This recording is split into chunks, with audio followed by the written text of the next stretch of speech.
सवाल नंबर कितने सवाल है गए बेटा?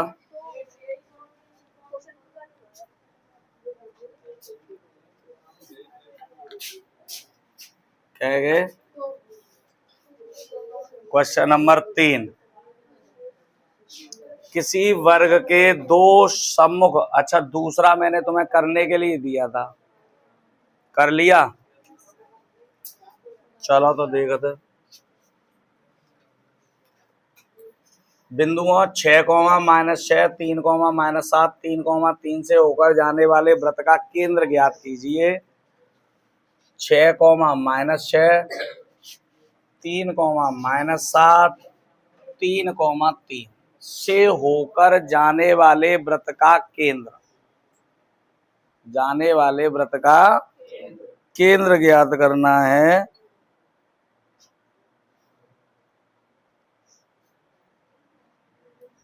तीन बिंदु हैं ये, मान लो ए, बी और सी। कोई एक वृत्त है, कल मैंने आपको बताया था, कल या परसों कभी भी जब पढ़ाया था, इसमें तीन बिंदु हैं, ए 6, -6, बी मान लिया यहाँ पर है 3, -7, सी मान लिया यहाँ पर 3, 3। इस वृत्त का केंद्र ज्ञात करना है और केंद्र के निर्देशांक हमें ज्ञात नहीं है। मान लिया हमने x, y है, माना वृत्त के केंद्र के निर्देशांक, केंद्र के निर्देशांक और निर्देशांक मान लिए हमने x, y। ठीक है बेटा। अब ए से जी माना था शायद केंद्र, या ओ माना था, चलो जो माना हो, ओ माना था तो वो लिख दो। आप एक बात जानते हैं, मैंने बताया भी था कि वृत्त की त्रिज्याएं हमेशा बराबर होती हैं, बताया था। जब वृत्त की त्रिज्याएं बराबर होंगी तो ए से ओ के बीच की दूरी ए ओ निकालेंगे आप, x1 - x2 का वर्ग प्लस y1 आपने क्या किया, ए ओ कह लो या ओ ए कह लो, शायद ओ ए लिखा था पहले मैंने, है ना, कुछ भी लिख सकते हो, कोई दिक्कत नहीं। दूरी यहाँ से आप अपने घर तक की दूरी नापो या घर से यहाँ तक की, होगी तो बराबर ही, चेंज है जाएगी, नहीं होगी ना, तो बस वही चीज है, ओ ए कह लो या ए ओ कह लो, दूरी में परिवर्तन नहीं आता। अगर यहीं पर ये दूरी की बजाय अगर ये कह दे क्या, विस्थापन, क्या कह देगा, तो परिवर्तन हो जाएगा। अब परिवर्तन भी परिमाण में कुछ नहीं होता, 2 किलोमीटर दूर से आ रहे हो आप तो 2 किलोमीटर ही रहेगा, चाहे विस्थापन को चाहे दूरी को, परंतु दूरी तो 2 किलोमीटर ही कहेंगे, चाहे आप यहां से अपने घर तक की दूरी को 2 किलोमीटर, चाहे अपने घर से यहां तक की दूरी को 2 किलोमीटर। पर लेकिन अगर आपने कह दिया घर से यहाँ का विस्थापन 2 किलोमीटर है, तो यहां से घर का विस्थापन -2 किलोमीटर होगा, 2 नहीं होगा। फिर समझ गए, क्योंकि विस्थापन में चिन्ह सहित मान लिया जाता है, जबकि दूरी की कोई दिशा नहीं होती, दूरी किधर भी नाप सकते हो आप। ओ ए लेंगे तो x1 तो x, x2 6, y1 y, y2 -6। याद होगा आपको, मैंने कल ये निकाल दिया था इतना। फिर ओ भी निकाला था, x -3, समझ गए ना, इसी फॉर्मूले से। y माइनस पहले से है तो +7। फिर ओसी निकाला था, x -3 का स्क्वायर प्लस y -3 का स्क्वायर। क्लियर बेटा, ओ ए ओ बी ओ सी निकाल ली। अब मैंने आपसे क्या कहा था कि हमेशा त्रिज्याएं वृत्त की कैसी होती हैं, बराबर होती हैं, तो ओ ए बराबर क्या होगा, ओ बी। अब ओ ए जो दूरी ली थी हमने, रूट के अंदर x -6 का वर्ग y +6 का वर्ग बराबर दूसरी ली थी हमने क्या, वो भी क्या था, x-3 का वर्ग प्लस y प्लस 7 का वर्ग। दोनों पक्षों का वर्ग करने पर, क्या करने पर, जब आप वर्ग करेंगे तो वर्ग से वर्गमूल हट जाएगा बेटा, और जब वर्ग से वर्गमूल हट जाएगा तो ये क्या रह जाएगा फिर, x-6 का वर्ग, y प्लस 6 का वर्ग, x-3 का वर्ग, y प्लस 7 का वर्ग। सूत्र से खोलेंगे A square plus B square minus 2ab, इसे भी खोलेंगे A square plus B square plus 2ab बराबर, इसे खोलेंगे A square plus B square minus 2ab, इसे खोलेंगे A square plus B square plus 2ab। अब एक्स स्क्वायर इधर है, एक्स स्क्वायर इधर है, इधर लेके आएंगे तो कैंसिल होके, ऐसे ही बाई स्क्वायर इधर लाएंगे तो माइनस होके कैंसिल हो जाएगा। 2 छिक्के माइनस के 12x, चलो 6 का वर्ग 36 लिख दिया, प्लस 6 का वर्ग 36 प्लस 2 छिक्के 12 बाई, 3 का वर्ग 9, 2 तिया 6x प्लस 7 का वर्ग 49, 2 सत्ते 14 बाई। x के पद एक तरफ और y के पद एक तरफ, क्योंकि समीकरण बनाना है हमें।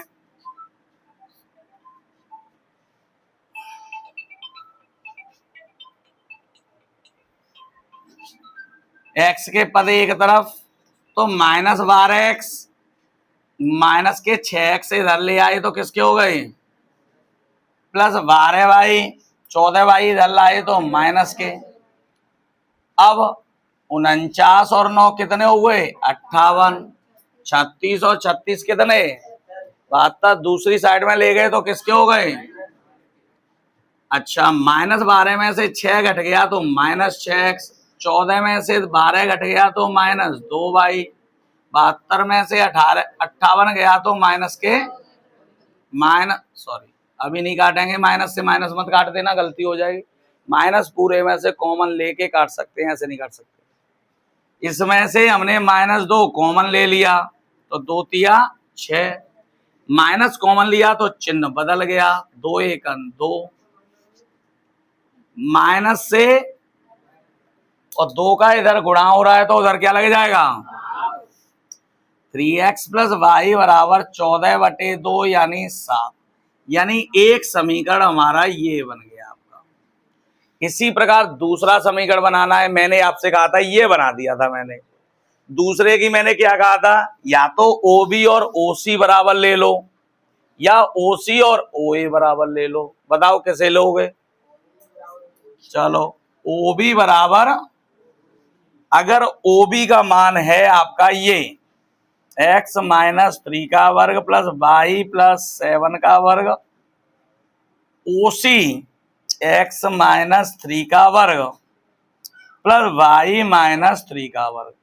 ध्यान से देखना, दोनों पक्षों का वर्ग करने पर, बिल्कुल सेम कहा था मैंने, जब वर्ग करेंगे तो ये तो x-3 का वर्ग, ये y प्लस 7 का वर्ग, ये x-3 का वर्ग, ये y-3 का वर्ग। तो एक बात ध्यान दिखाई दे रही है आपको, x-3 का वर्ग इधर है, x-3 का वर्ग इधर है, सेम है ना, पश्चांतर करेंगे माइनस हो जाएगा, सेम संख्याएं तो कैंसिल ही हो जाएंगी। इसे खोल दो केवल, a square plus b square plus 2ab,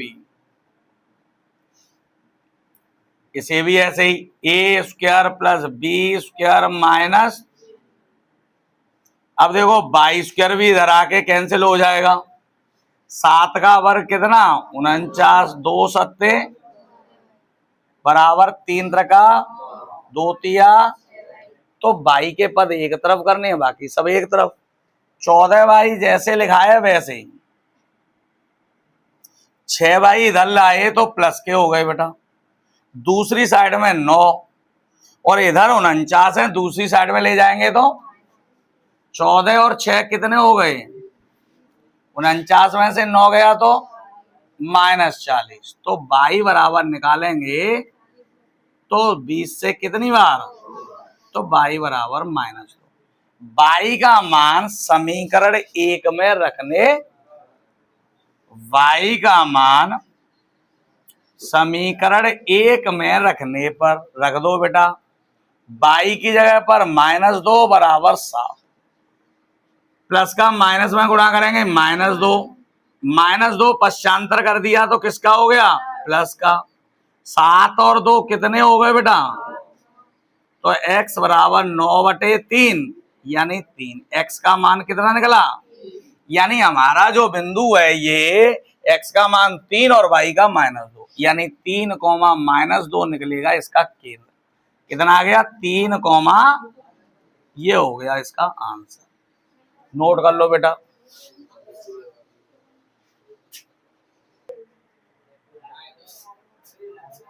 किसी वर्ग के दो सम्मुख शीर्ष -1, 2 और 3, 2 हैं। वर्ग के अन्य दोनों शीर्ष ज्ञात कीजिए। ये बेटा सम्मुख शीर्ष रही है। सम्मुख शीर्ष को मतलब क्या है, अगर जाए ए लेंगे तो जी सी होगा, अगर जाए बी लेंगे तो जी डी होगा। बात समझ में आई, नहीं आई तो दोबारा समझो। वर्ग है जी, तो जी ए बी सी डी, सम्मुख को मतलब जे और जे या फिर जे और, बात समझ में आ गई, सम्मुख शीर्ष समझ में आ गई। अब आपको क्या करना है कि जाके दो अन्य जो शीर्ष अथाएं वो ज्ञात करने हैं। तो जाके अन्य शीर्ष ज्ञात करने को सबसे बेहतरीन तरीका है निर्देशांक ज्यामिति में जिन दोनों पॉइंट निरूपित करो। सबसे पहले हमने क्या किया, x, x dash, y, y dash, -1, 2 तो माइनस प्लस माइनस तो रेड एक्स अच्छा यही दे, तो एक चलना हो, केवल एक चल रही। बाई पे प्लस के 2 चलने हैं, +2 चलने हैं तो ऊपर चलना हो, -2 चलने हैं तो नीचे चलना हो। तो ऊपर 2 चले, 1, 2 जाके सामने और जाके सामने, जो पॉइंट है -1, क्लियर है की बात। दूसरा दिया है 3, 2 x पे 3 तो x पे 3 और धन के 3 तो धन x अक्ष यही है, 1, 2, 3 और बाई पे क्या चलना है 2 तो बाई पे 2 तो ये चल ही रहे प्लस के। तो जीवा जो पॉइंट अतुका है वो कितना है 3, 2 और जे का रहे हैं जे जाके विकर्ण है जे ए है तो जे सी है, तो एक बी होगा और एक डी होगा। और आप जानते हैं वर्ग कहा है, वर्ग की सभी भुजाएं बराबर होती हैं। कैसी होती हैं, तो एक बात बताओ कि एक तो इधर आनी है जो निश्चित है, अब जी कै दूरी है जिनके बीच इन्हें ध्यान से समझियो, समझ में भाई बात है और कुछ नहीं है। न्याते लेके और न्या तक की दूरी कितनी है, देखो एक तो पहला तो पॉइंट जी है, ध्यान से समझियो, एक तो जी है, दूसरा जी है, तीसरा जी है और चौथा जी है। भाई एक दूरी जी, 2, 3, 4, 4 है बीच की दूरी, विकर्ण के बीच की दूरी, तो विकर्ण दूसरों बराबर हो, क्योंकि हम जानते हैं वर्ग के दोनों विकर्ण कैसे होते हैं, समान होते हैं, है ना। अच्छा दूसरी चीज, इनकी भुजाएं बराबर होती हैं। भुजा कैसी होते हैं, बराबर, जितनी भुजा ए बी होगी उतनी बी सी होगी, उतनी सी डी होगी, उतनी डी ए होगी। तो 4 हैं जी, तो देखो जी बीच में बिल्कुल फिक्स बीच ही में तो काटेगा, तो 1, 2, 3, 4 तो बीचवा पॉइंट यही तो होगा, बीचवा पॉइंट कौन सा होगा, जे होगा। और 4 यात्रा पर जब बीच में विकर्ण 4 है तो 4 ही ऊपर होगा जी। तो देखो 1, 2 तो जा साइड में आएगा, 2 ऊपर आएगा, तभी तो 4 होगा टोटल। टोटल कितना होना चाहिए, विकर्ण की दूरी कितनी है, न्याते न्या के बीच की दूरी 1, 2, 3, 4 तो मध्य बिंदु तो जी आएगा, मध्य बिंदु है ना। अब मध्य बिंदु ते 2 ऊपर और 2 नीचे, मध्य बिंदु ते 2 ऊपर जागो और 2 नीचे जागो तभी तो 4 होगा। तो 2 नीचे जागो तो देखो न्याते 2, एक तो जेवा पॉइंट और दूसरा पॉइंट जे आएगा। ऐसे ही 2 पॉइंट लेने ऊपर तो एक तो जे जागो और एक जवाब आएगा मान लो यहाँ, तो जवाब पॉइंट है वो। अब जी ध्यान दो जी, एक जी दो जी तीन और जी कितना, तो जवाब पॉइंट एक्स पे क्या चले हैं जी, एक ही तो चले हैं, एक ही तो चले हैं एक्स पे, और वाई पे क्या चले हैं, तो एक कॉमा, अच्छा जवाब पॉइंट कितना होगा, एक्स पे क्या चले हैं एक, वाई पे कचू चले ही ना, तो 1,0। यानी जो विकल्प जो शेष जो पॉइंट होंगे वो कहां होंगे बेटा, एक तो होगा कहा 1,0, एक होगा 1, तो आसानी से समझ में आयो जहां में। वैसे निकालने में थोड़ी प्रॉब्लम होगी क्योंकि तुम समझ नहीं पाएंगे, जा वजह मैंने तुम्हें ये बताओ, अब समझो कैसे करो है हमने जे बहुत चीजें बता दे रहा हूं, क्योंकि हम जानते हैं कि वर्ग के विकर्णों का मध्य बिंदु, वर्ग के जो कटान बिंदु होते हैं वो बिल्कुल फिक्स बीच का पॉइंट होता है, मध्य बिंदु ही तो होता। तो हमने मध्य बिंदु निकाल ले, एसी के मध्य बिंदु मान लो जाए पी, मान लो पी के निर्देशांक, एसी के मध्य बिंदु पी के निर्देशांक,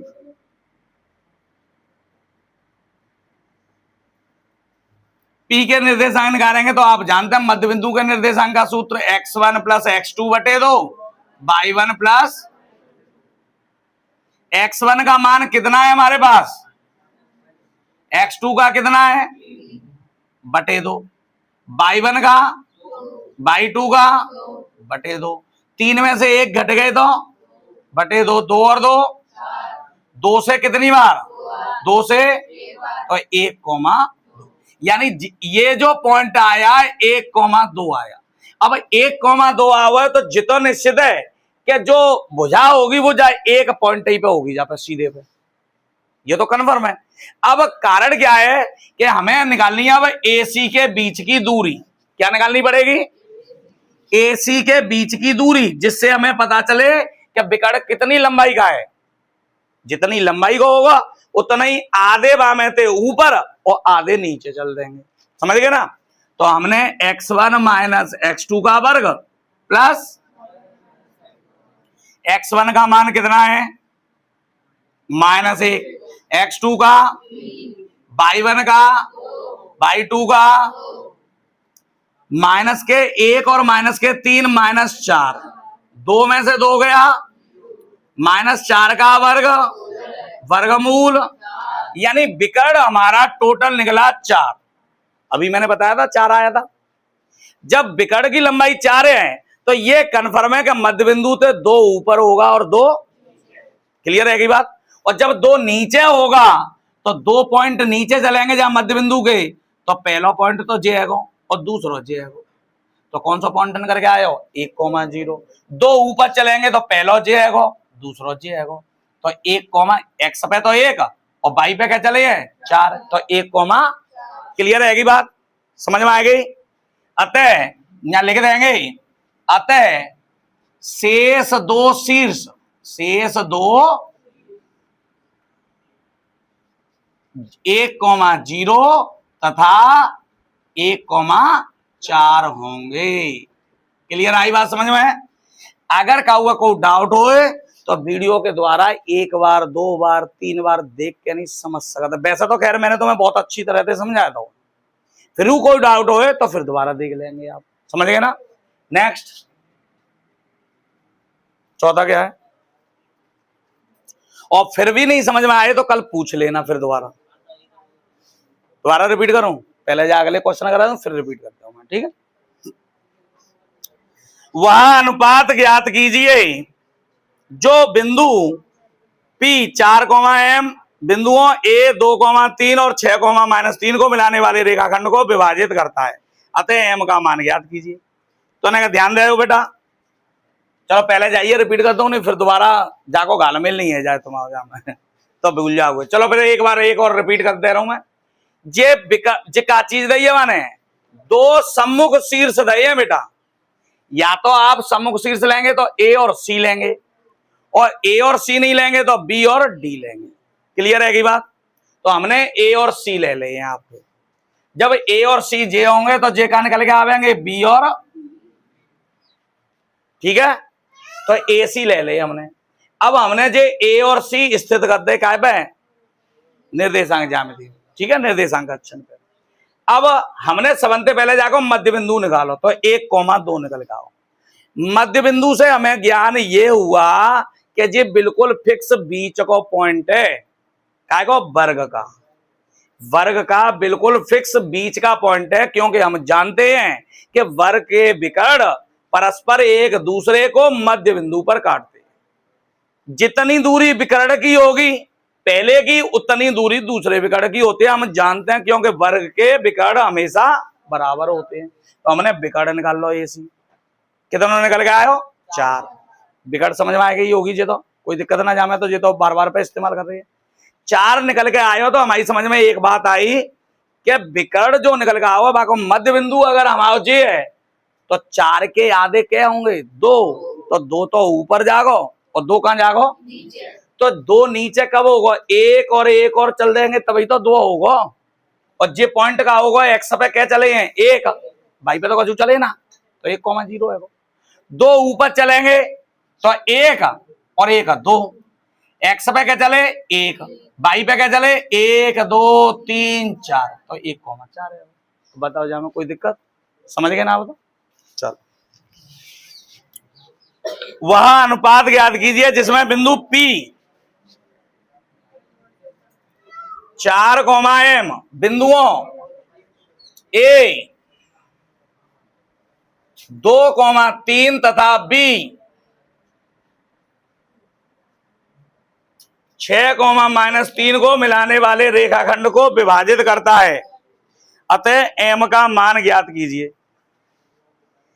अनुपात पूछ रहा है, ठीक है, क्या पूछा है इसमें, यानी ये बिंदु कहीं पर भी हो सकता है, ए बी के कहीं पर भी, मान लो जा जगह पे P। पहली चीज तो इसने क्या पूछा है, अनुपात। दूसरी चीज इसने क्या पूछा है, एम का मान। दोनों चीजें ज्ञात करनी। सबसे पहले मान लिया हमने अनुपात कितना है, M1 अनुपात, ठीक है बेटा, बार बार पर रिपीट कर रहे हैं, ये हो चुका है पहले भी, तो समझो ना का माना अनुपात M1 अनुपात M2 है, क्या है,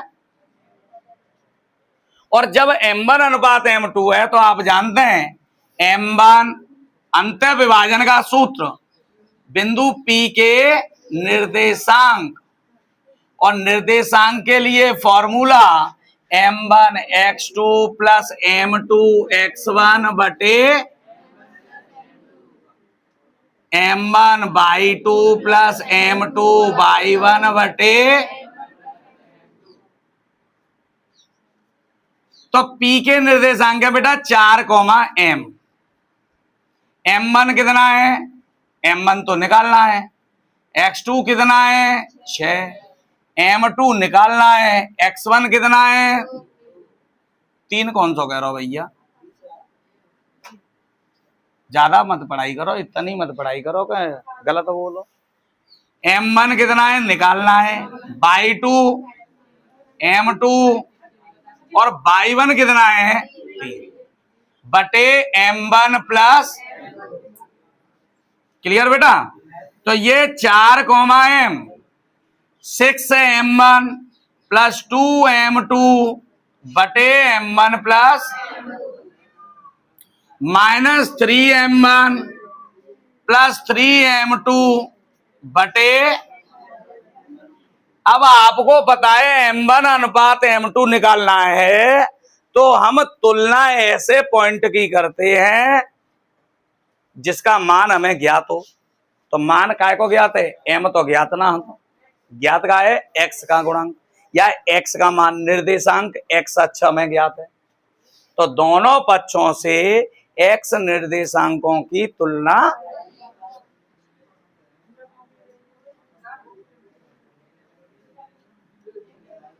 x निर्देशांकों की तुलना करने पर, जब x निर्देशांक की तुलना करेंगे जहां 4, यहां कितना हो बेटा 6 M1 प्लस 2 M2 बटे M1 plus cross multiply 4m1 plus 4m2 बराबर 6m1 प्लस 2m2। अब मैंने आपको क्या बताया था, अनुपात निकालना होता है जिन दो वस्तुओं का या जिन दो चर राशियों का अनुपात निकालना होता है, उन्हें अलग अलग लिखते हैं, एक को एक साइड में दूसरी को, तो m1 एक साइड में करेंगे आप, 6m1 इधर लाएंगे तो m2 इधर करेंगे, 2m2 ऐसे ही 4 इधर ले गए तो माइनस के कितना बचा, इधर कितना माइनस से m2 का इधर क्या लग जाएगा और 2 का इधर क्या लग जाएगा, 2 से 2 बटे में कुछ नहीं 2, यानी m1 अनुपात m2 आया 1 अनुपात 1। इसका मतलब ये मध्य बिंदु होगा। क्या होगा, बात क्लियर हो गई, पहली चीज। अब दूसरी चीज, इसने क्या पूछा है, m का मान, तो m का मान निकालना है तो इसके बराबर लेना पड़ेगा, m बराबर, अच्छा बाई निर्देशांकों की तुलना करने पर, तो बाई निर्देशांक इधर m है, इधर कितना है -3m1 प्लस 3m2 बटे m1 प्लस, अब आपको m1 का मान ज्ञात है, कितना ज्ञात है, कितना हो m1 को, m2 का कितना है बटे m1 1 प्लस -3 प्लस 3 बटे 3 में से 3 घट गए और 0 में काऊ को भाग दो बेटा, तो पहला तो अनुपात आ गया 1 अनुपात 1 और m का मान निकला है आपका 0। बात समझ में आई कि नहीं, तो नोट करो फटाफट।